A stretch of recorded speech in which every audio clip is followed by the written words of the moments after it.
আসলে বাগমু আমি খুবই একটি বিপদে আছি বুঝছো।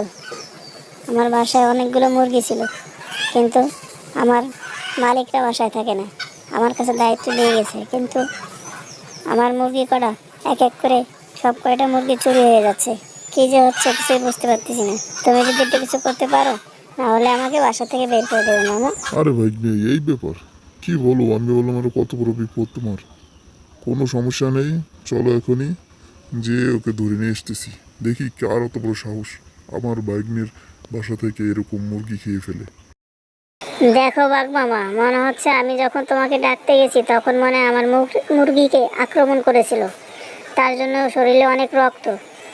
তুমি এর জন্য কোনো একটা ব্যবস্থা জরুরিভাবে করো মামু। বাইগনিয়া তুমি একটু ধৈর্য ধরো, আমি দেখতেছি ব্যাপারটা। আজকে রাতটাই আসুক, তারপরে দেখাচ্ছি চুরি করে কে তার মজা। আর বাইক নিয়ে তুমি কোনো চিন্তা করো না, এই যে ধরে নিয়ে যাচ্ছি আর খেতে পারবে না। তুমি ভালো থেকো বাইক নিয়ে, যাই আমি।